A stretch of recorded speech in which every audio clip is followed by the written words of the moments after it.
जय हिंद प्यारे साथियों। बिहार पुलिस कांस्टेबल की नई भर्ती के लिए आज की इस वीडियो में 100 मोस्ट इम्पॉर्टेंट प्रश्नों को कवर करेंगे, जिसमें सभी विषयों के प्रश्न हैं। जिस तरह से आपके बिहार पुलिस के एग्जाम में प्रश्न पूछे जाते हैं, जीके, जीएस, मैथ्स, इंग्लिश और हिंदी व्याकरण, बिल्कुल उसी पैटर्न पर आधारित प्रश्नों को आज की इस वीडियो में हम लोग कवर करेंगे। तो जितने भी नए अभ्यर्थी चैनल पर पहली बार आए हैं, आप लोग चैनल को सब्सक्राइब करके और साथ में बेल आइकन को ज़रूर प्रेस कर लीजिए, क्योंकि इस चैनल पर आपको डेली रात 8 बजे बिहार पुलिस के लिए लाइव प्रैक्टिस सेट दिया जाता है।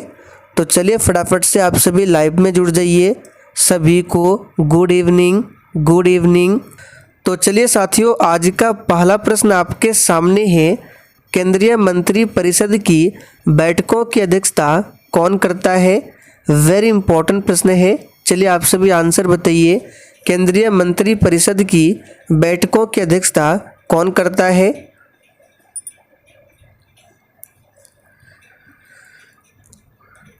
तो साथियों, यहाँ पर पहले प्रश्न का आंसर क्या होगा? तो देखिए, केंद्रीय मंत्री परिषद की बैठकों की जो अध्यक्षता है वो प्रधानमंत्री करते हैं। तो यहाँ पर फर्स्ट ऑप्शन जो ही बच्चे दिए हैं बिल्कुल सही जवाब है। प्रधानमंत्री की अध्यक्षता में कैबिनेट की बैठक होती है। चलिए आगे देखिए, संयुक्त राष्ट्र संघ का प्रधान कार्यालय कहाँ पर स्थित है? चलिए आप सभी दूसरे प्रश्न के लिए आंसर बताएंगे। और साथियों, प्रत्येक स्टूडेंट को नीचे लाइव चैट में अपना अपना आंसर देना है, जिससे आपका प्रॉपर तरीके से रिवीजन भी हो। तो देखिए, संयुक्त राष्ट्र संघ, जिसको शॉर्ट में यूएनओ बोला जाता है, तो इसकी स्थापना पूछा जाता है, जो कि 24 अक्टूबर 1945 को इसकी स्थापना होती है, ध्यान रखेंगे। और इसका प्रधान कार्यालय यानी कि हेड क्वार्टर पूछे तो न्यूयॉर्क में है। तो डी ऑप्शन जो ही बच्चे दिए हैं बिल्कुल सही जवाब है। आगे देखिए, भारत का संविधान कब लागू हुआ था?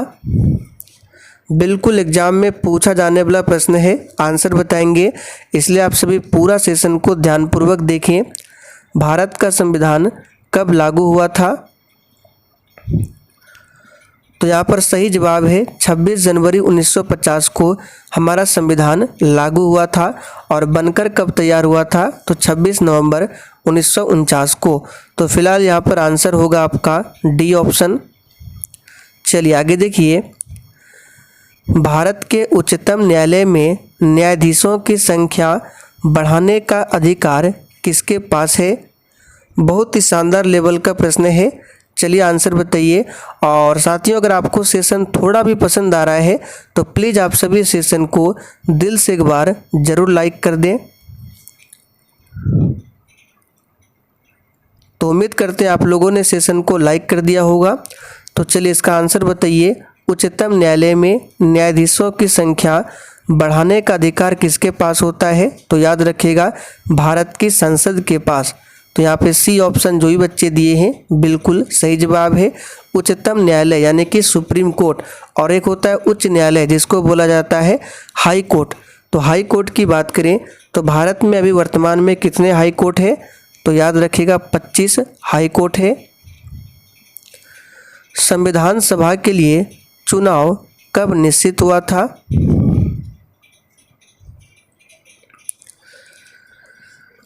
तो बहुत ही सिंपल प्रश्न है। संविधान सभा के लिए चुनाव जो है जुलाई 1946 में निश्चित हुआ था।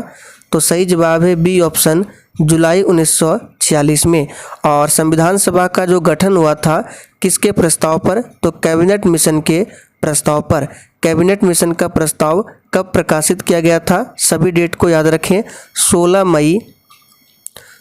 मई 1946 को याद रखिएगा। कैबिनेट मिशन का जो प्रस्ताव है ये प्रकाशित हुआ था। चलिए आगे देखिए, किसी तार में धारा प्रवाहित करने से उसमें चुंबकीय गुण आ जाने के लिए आवश्यक है कि तार का पदार्थ होना चाहिए। तो देखिए, तार का पदार्थ होना चाहिए कोई भी, लेकिन विद्युत सुचालक पदार्थ होना चाहिए। तो सही जवाब है यहाँ पे बी ऑप्शन। सूर्य की सतह का लगभग ताप कितना होता है? चलिए 7 के लिए आंसर बताइए। तो देखिए साथियों, सूर्य की सतह का जो लगभग ताप पूछा जा रहा है ये होता है 6000 डिग्री सेल्सियस। तो देखिए फर्स्ट ऑप्शन में दिया हुआ है 6000 डिग्री सेल्सियस। R1 तथा R2 प्रतिरोध के तार श्रेणी क्रम में जोड़े गए हैं तो उनका परिणामी प्रतिरोध क्या होगा। यहाँ पे देखिए श्रेणी क्रम बोला जा रहा है ना कि समांतर क्रम, तो श्रेणी क्रम में होगा R1 प्लस R2। तो यहाँ पर बी ऑप्शन सही जवाब है, ध्यान रखेंगे। समांतर क्रम में पूछता तो ये होता 1/R1 प्लस 1/R2। चलिए आगे देखिए, पहली बार देश में ही बनाए गए भारतीय सुपर कंप्यूटर का इनमें से कौन सा नाम है।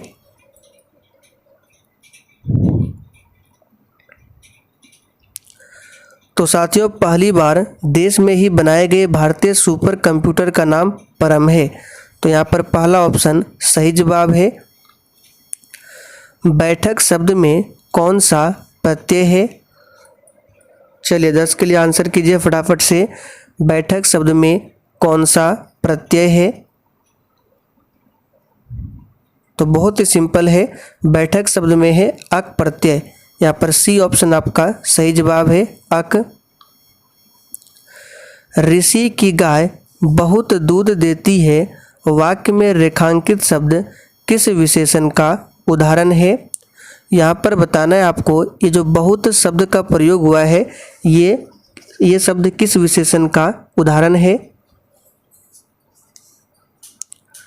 तो याद रखिएगा बहुत शब्द जो है ये परिमाण बोधक विशेषण है। यहाँ पर डी ऑप्शन आपका सही जवाब है, परिमाण बोधक विशेषण का उदाहरण है।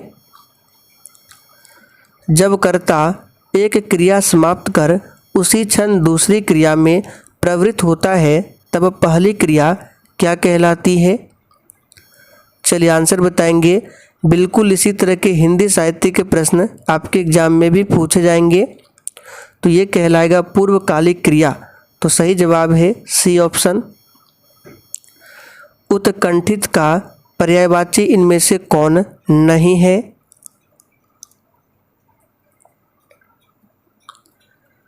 तो देखिए उत्कंठित का पर्यायवाची इच्छुक है, लालायित है, उत्सुक भी है, लेकिन अभिलाषा जो है उत्कंठित का पर्यायवाची नहीं है। निम्नलिखित में से कौन सा विलोम युग्म नहीं है। चलिए आंसर बताइए।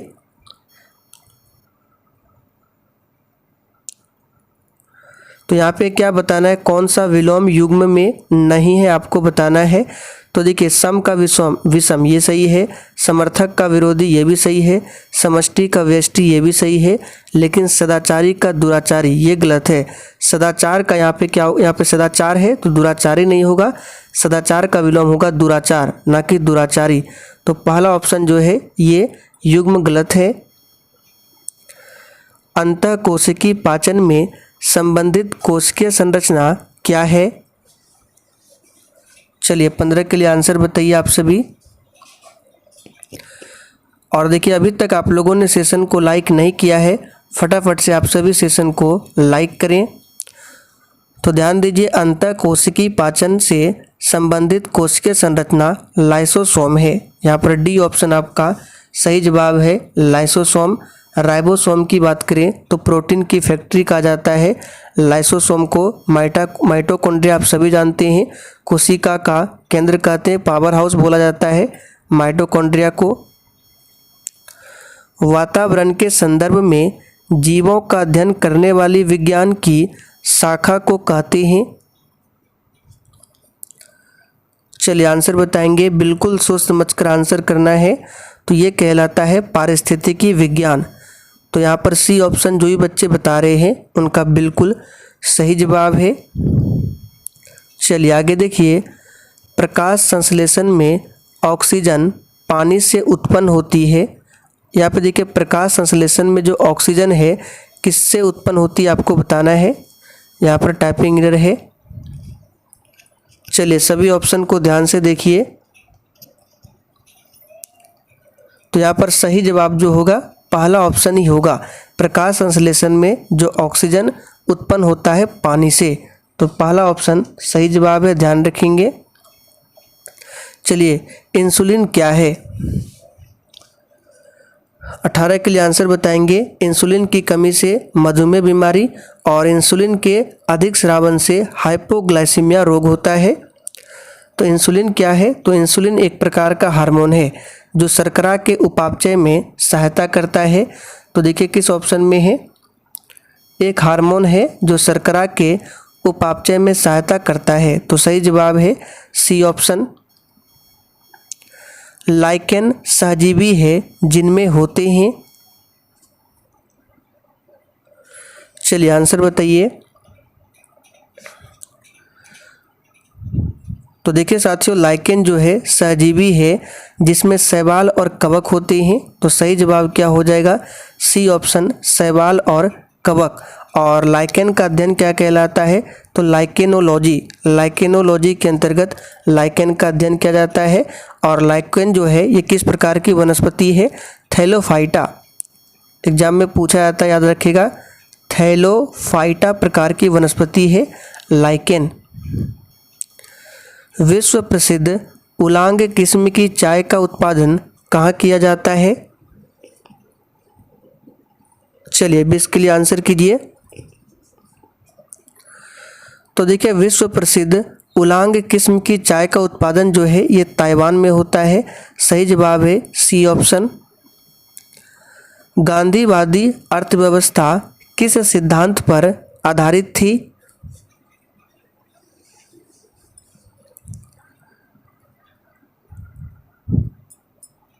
तो देखिए दोस्तों, गांधीवादी अर्थव्यवस्था जो है ये किस सिद्धांत पर आधारित थी? तो याद रखिएगा न्यासधारिता। यहाँ पे सी ऑप्शन सही जवाब है। Fill in the blank with appropriate article. Vishnu खाली स्थान इज ओपन माइंडेड मैन। यहाँ पर बताना है क्या होगा। यहाँ पे देखिए सेंटेंस जो है ये गलत है, विष्णु इज होगा, उसके बाद खाली स्थान है। चलिए, तो हमने आपको आर्टिकल भरने के लिए बताया था, या तो ए का प्रयोग होगा या तो एन का। तो यहाँ पे देखिए क्या है, ओपन। तो ओपन को सबसे पहले आप लोग हिंदी में लिखिए। देखिए किस तरह तो होता है ओपन। अब देखिए शुरुआत में क्या है ओ। तो आप बताइए स्वर वर्ण है या व्यंजन वर्ण है? तो अगर ये स्वर वर्ण है तो हमेशा प्रयोग होगा एन, और अगर व्यंजन वर्ण होता तो प्रयोग होता ए। तो यहाँ पर आंसर क्या हो जाएगा? Vishnu is an open minded man. तो सही जवाब है यहाँ पे बी ऑप्शन। चलिए आगे देखिए। Translate the following sentence into Hindi. यहाँ पे देखिए सेंटेंस दिया हुआ है, we should get up early in the morning. चलिए आंसर बताएंगे। We should get up early in the morning, इसका हिंदी मीनिंग क्या होगा?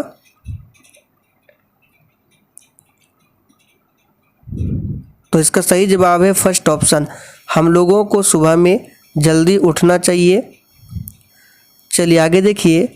जितनी तीक्ष्ण आवाज़ उतनी ही ऊंची होगी उसकी। चलिए आंसर बताइए। आगे हम लोग मैथ्स के प्रश्नों को भी कवर करेंगे। तो यहाँ पर सही जवाब क्या हो जाएगा? जितनी तीक्ष्ण आवाज़ उतनी ही ऊंची होगी उसकी क्या? तो याद रखिएगा आवृत्ति या फिर पिच। तो यहाँ पर बी ऑप्शन सही जवाब है, आवृत्ति को ही पिच कहा जाता है। किसके इलाज में कीमोथेरेपी का उपयोग होता है?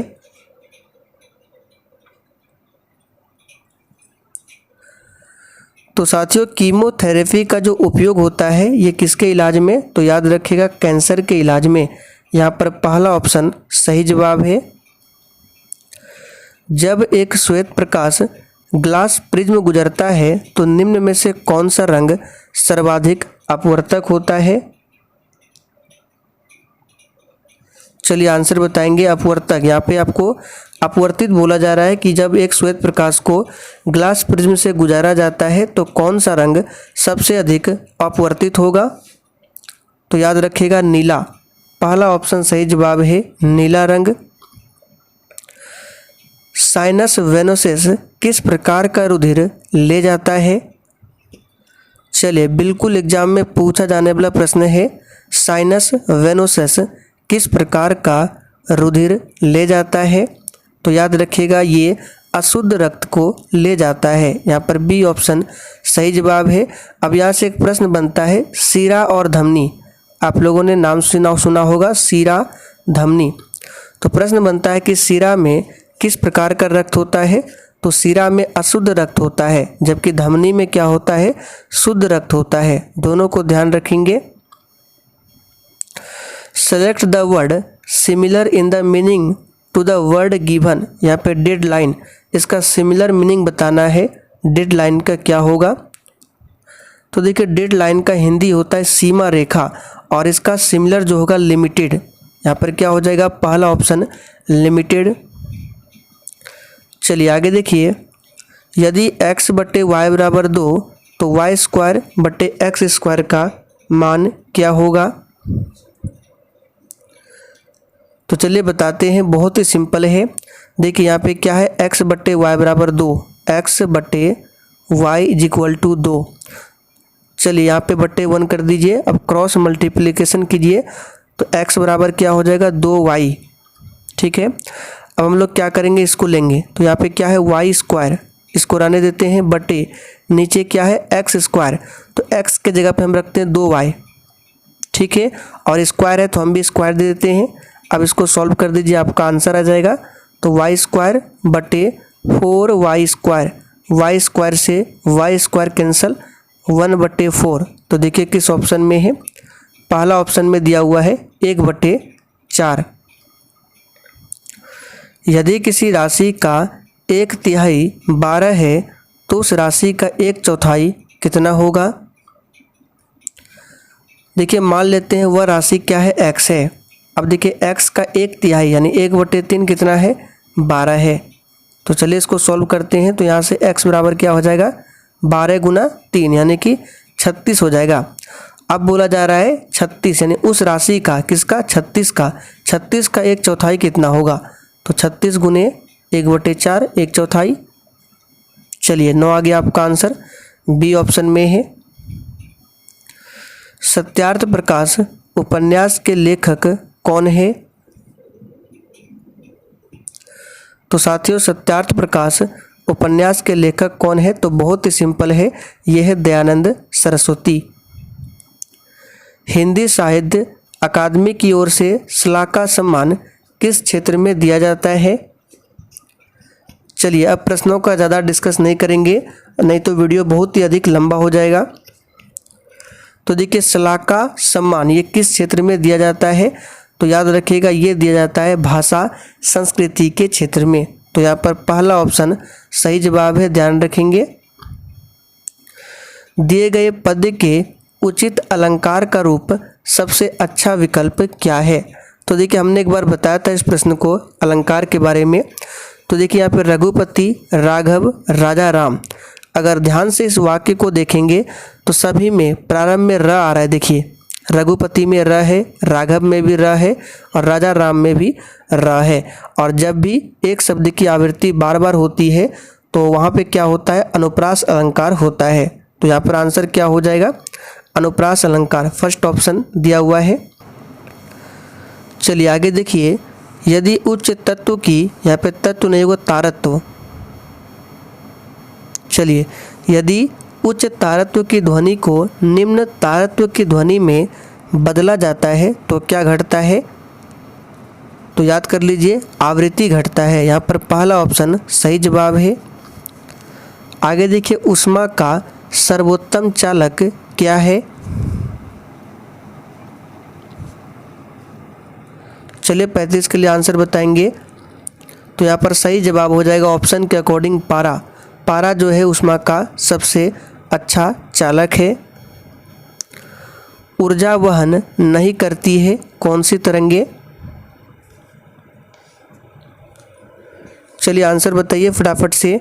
ऊर्जा वहन नहीं करती है कौन सी तरंगे? तो याद रखिएगा अप्रगामी तरंगे जो होती है ये ऊर्जा वहन नहीं करती है। उत्तल लेंस की फोकस दूरी सबसे अधिकतम होगी। चलिए आंसर बताइए फटाफट से 37 के लिए। तो बहुत ही सिंपल है, उत्तल लेंस की जो फोकस दूरी होगी सबसे अधिकतम लाल प्रकाश के लिए। तो यहाँ पर आंसर हो जाएगा आपका डी ऑप्शन, लाल प्रकाश के लिए। पुष्टि मार्ग के दर्शन की स्थापना किसने किया? चलिए 38 के लिए आंसर बताइए फटाफट से। तो पुष्टि मार्ग के दर्शन की स्थापना किसने किया? तो इसका सही जवाब क्या हो जाएगा? वल्लभाचार्य ने। डी ऑप्शन जो भी बच्चे दिए हैं बिल्कुल सही जवाब है, वल्लभाचार्य। शरीर में हीमोग्लोबिन का कार्य क्या है?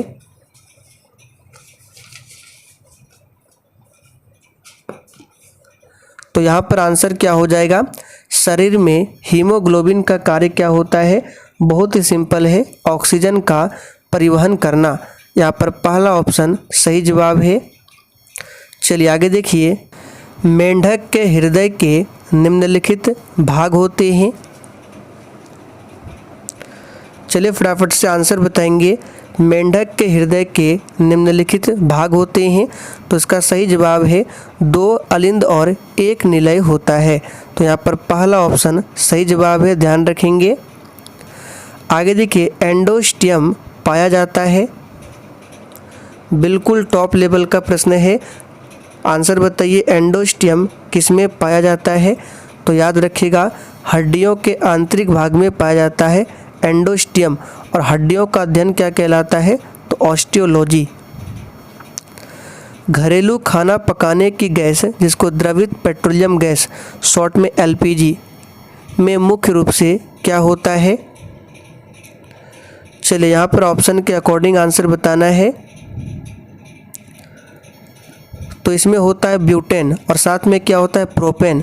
तो प्रोपेन को ही बोला जाता है आइसोब्यूटेन की द्रवीभूत रूप। तो ब्यूटेन और ये प्रोपेन।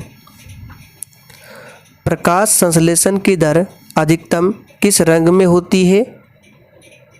चलिए 43 के लिए आंसर कीजिए फटाफट से।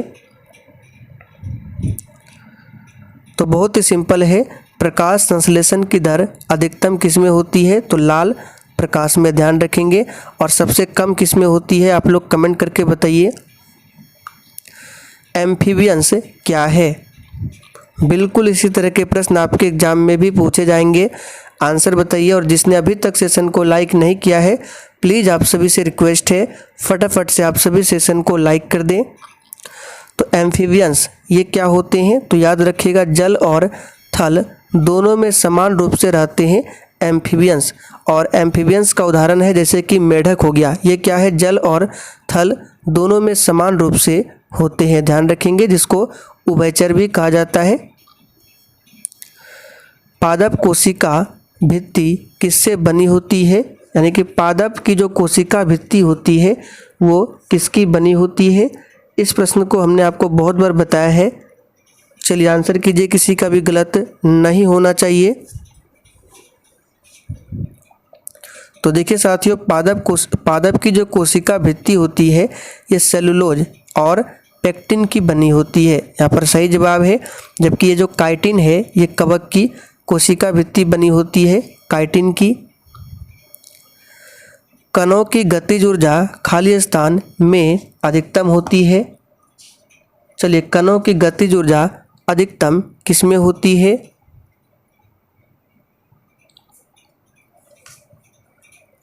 तो यहाँ पर आंसर क्या हो जाएगा? याद रखिएगा, गैसों में। कणों की गतिज ऊर्जा जो है गैसों में अधिकतम होती है, सही जवाब है डी ऑप्शन। प्रोटीन की जानकारी करने वाले डीएनए भाग को क्या कहा जाता है? चलिए आंसर बताइए फटाफट से आप सभी। तो यहाँ पर आंसर क्या हो जाएगा? प्रोटीन की जानकारी करने वाले डीएनए भाग को कहा जाता है जीन। खाली स्थान कार्क सेल में मौजूद एक रसायन है जो उनमें गैसों और पानी के प्रवेश को रोकता है। आंसर बताएंगे, कौन रोकता है? तो यहाँ पर सही जवाब क्या हो जाएगा? सुवेरिन, जो कि सी ऑप्शन में दिया हुआ है। आगे देखिए, पारिस्थितिकी तंत्र की संकल्पना को प्रस्तावित किसने किया था? तो बहुत ही सिंपल है, ये किया था टॉन्सले ने। याद रखिएगा किसने किया था? टॉन्सले ने। जैव विविधता का अर्थ क्या है?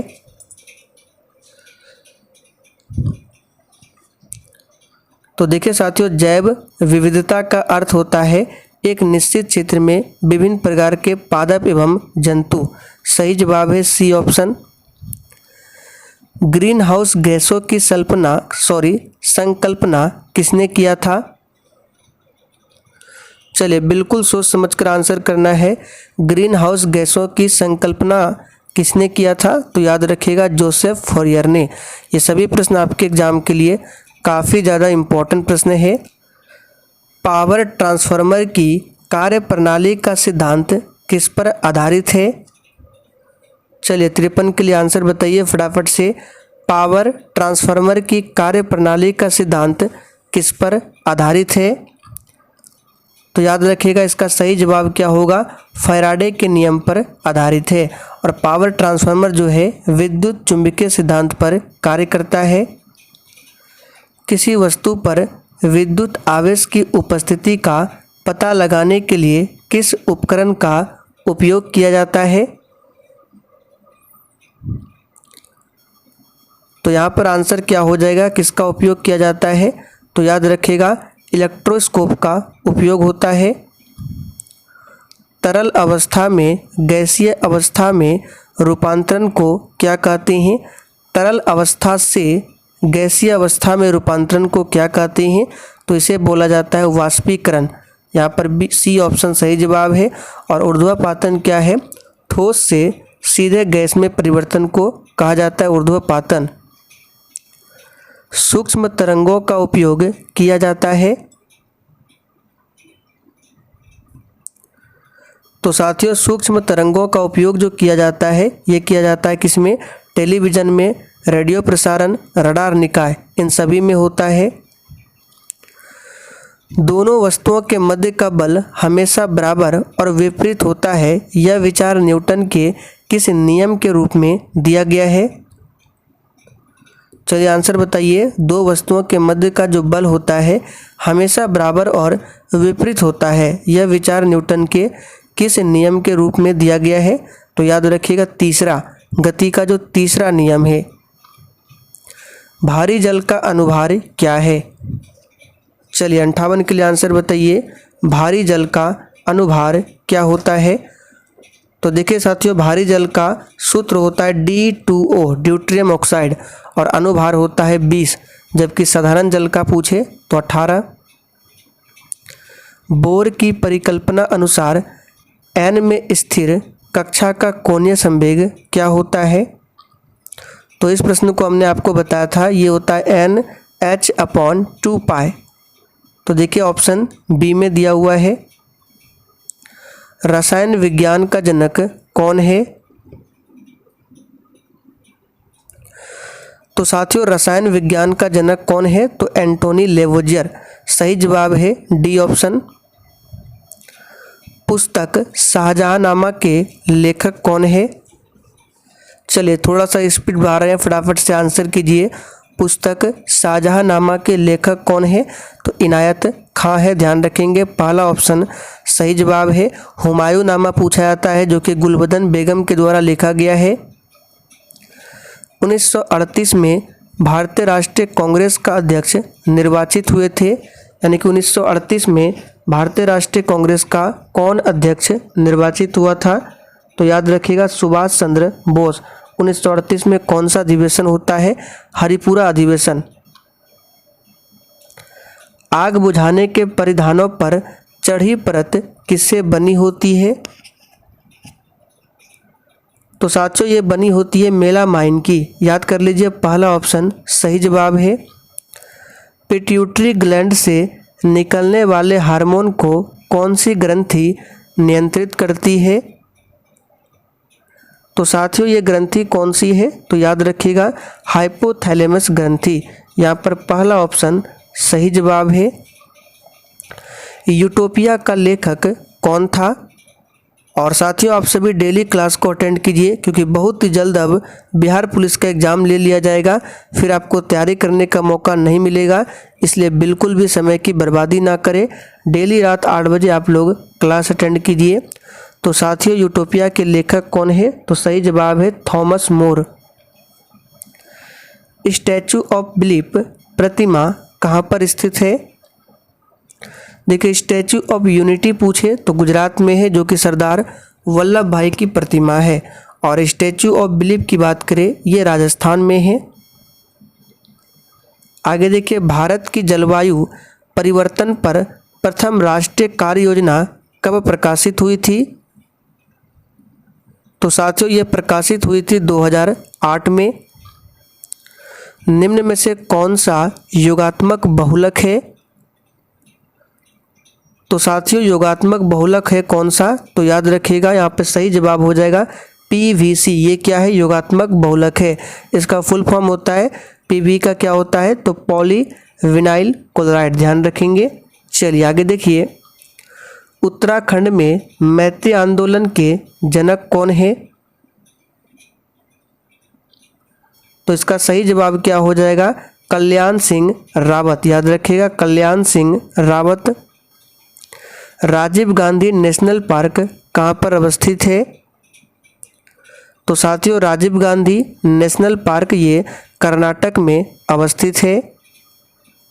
आगे देखिए निम्नलिखित ऊर्जा स्रोतों में से कौन सा सर्वोत्तम पर्यावरण अनुकूल है? तो यहाँ पर आंसर क्या हो जाएगा? पर्यावरण अनुकूल बताना है कौन सा ऊर्जा स्रोत है। तो यह है सौर सेल। सही जवाब है डी ऑप्शन। याद रखिएगा सौर सेल में किसका उपयोग होता है पूछा जाता है? तो सिलिकॉन का उपयोग किया जाता है। राष्ट्रीय गंगा नदी बेसिन प्राधिकरण का गठन किया गया है। चलिए आंसर बताइए। और साथियों अगर आपको आंसर करने के लिए समय नहीं मिल पा रहा है तो आप लोग वीडियो को रोक लीजिए फिर आंसर कीजिए, लेकिन आंसर सभी को करना है जिससे आपका रिवीजन भी होगा। तो इसका गठन हुआ था फरवरी 2009 में। निम्नलिखित में से पूर्व वैदिक आर्यों का सर्वाधिक लोकप्रिय देवता कौन था? तो सही जवाब है इंद्र। याद रखिएगा आंसर क्या हो जाएगा? D option Indra. रजत सिक्के, रजत का मतलब चांदी, तो चांदी सिक्के जारी करने वाला प्रथम गुप्त शासक कौन था? तो यहाँ पर आंसर क्या हो जाएगा? तो याद रखिएगा चंद्रगुप्त द्वितीय, जो कि सी ऑप्शन में दिया हुआ है चंद्रगुप्त द्वितीय। किस चोल राजा ने जल सेना प्रारंभ की थी? आंसर बताएंगे 75 के लिए फटाफट से। किस चोल राजा ने जल सेना प्रारंभ की थी? तो याद रखिएगा राजराज प्रथम ने। सी ऑप्शन आपका सही जवाब है राजराज प्रथम ने। और चोल वंश की स्थापना किसने की थी? विजयालय। विश्व पर्यावरण दिवस 2023 की थीम क्या है? 2023 की थीम बताना है। तो 2022 की थीम थी ओनली वन अर्थ, ये 2022 की। और 2023 की थीम है सॉल्यूशंस टू प्लास्टिक पॉल्यूशन। यहाँ पर सी ऑप्शन सही जवाब है। ध्यान रखेंगे। और विश्व पर्यावरण दिवस मनाया जाता है कब? 5 जून को। विश्वामित्र द्वारा रचित ऋग्वेद के किस मंडल में सूर्य देवता सावित्री को समर्पित प्रसिद्ध गायत्री मंत्र है? चलिए आंसर बताएंगे फटाफट से आप सभी। तो ये किस मंडल में है? तो तीसरे मंडल में। देखिए डी ऑप्शन आपका सही जवाब है। गायत्री मंत्र का उल्लेख किस में मिलता है? ऋग्वेद में मिलता है। 9वें मंडल में क्या है? तो देवता सोम का उल्लेख है। आगे देखिए ऋग्वेद में उल्लेखित सभी नदियों में कौन सी नदी सबसे महत्वपूर्ण और पवित्र नदी मानी जाती थी? तो ऋग्वेद में सबसे पवित्र नदी कौन थी? तो इसका सही जवाब क्या हो जाएगा? सरस्वती। आगे देखिए एंजिल जलप्रपात निम्नलिखित में से किस देश में अवस्थित है? तो एंजिल जलप्रपात ये है वेनेजुएला में। सही जवाब है सी ऑप्शन। साल 1882 में शिक्षा के विकास के लिए हंटर आयोग का गठन किसने किया था? तो साथियों ये किया था लॉर्ड रिपन ने। सही जवाब है C option Lord Ripon. Lord Ripon को भारत में, याद रखिएगा, स्थानीय स्वशासन का जनक माना जाता है और इसी के समय में कारखाना अधिनियम भी आया था। केंद्रीय औषधि अनुसंधान संस्थान कहाँ पर स्थित है? तो साथियों ये स्थित है लखनऊ में। डी ऑप्शन आपका सही जवाब है, लखनऊ। निम्नलिखित में से कौन सा रोग वायरस से नहीं होता है? तो बहुत ही सिंपल है, टाइफाइड जो है वायरस से नहीं होता है, ये जीवाणु से होता है। कौन सा जीवाणु? तो साल्मोनेला टाइफी नामक जीवाणु से होता है टाइफाइड। प्रसिद्ध त्योहार ओणम किस राज्य में मनाया जाता है? तो साथियों ओणम त्यौहार जो है ये मनाया जाता है केरल में, याद रखिएगा। और पोंगल पूछे तो याद रखिएगा पोंगल तमिलनाडु में। यदि किसी गतिशील वस्तु का द्रव्यमान आधा कर दिया जाए व चाल दोगुनी कर दी जाए तो उसकी गतिज ऊर्जा क्या होगी? तो इसको निकालने के लिए हमने आपको बताया था, अगर आपको याद होगा तो इसका आंसर क्या बताया था, याद रखिएगा। गतिज ऊर्जा क्या हो जाएगी? तो यहाँ पे द्रव्यमान को आधा करना है और चाल को दोगुना करना है, तो ये हो जाएगा दोगुना। यहाँ पर पहला ऑप्शन सही जवाब है। कैसे होगा चलिए बता देते हैं थोड़ा सा। देखिए गतिज ऊर्जा का सूत्र होता है हाफ एम भी स्क्वायर। अब यहाँ पे द्रव्यमान को आधा करना है, यानी कि जहाँ पर एम है आपको वहाँ पर रखना एम बटे 2। और क्या बोला जा रहा है? चाल को दोगुना करना है, यानी वी को दोगुना। तो जहाँ पे भी है आपको रखना है 2 भी। अब यहाँ पे पुट कर दीजिए हाफ एम के जगह पे एम बटे 2 और वी की जगह पे 2v का होल स्क्वायर। जब इसको सॉल्व करेंगे, देखिए इसमें आपको कहीं भी कटाना नहीं है, तो इसको जब सॉल्व करेंगे तो ये आएगा हाफ फिर m/2 और फिर 4v स्क्वायर।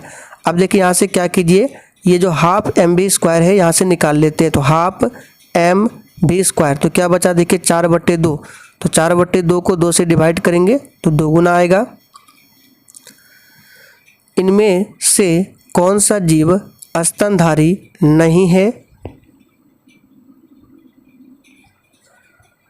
तो साथियों इसका सही जवाब क्या हो जाएगा? छिपकली, ये स्तनधारी नहीं है। प्रारंभिक खाद्य इनमें से कौन नहीं है? सब्जी फल अनाज ये प्रारंभिक खाद्य है, जबकि दुग्ध प्रारंभिक खाद्य नहीं है। भारत में प्रत्यावर्ती धारा AC का मान कितना है?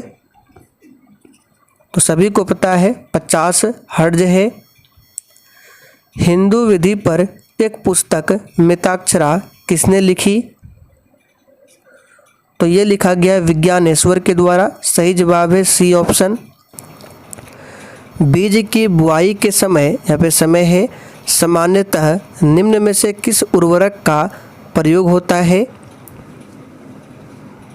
तो साथियों बीज की बुआई के समय प्रयोग किया जाता है नाइट्रोजन उर्वरक का।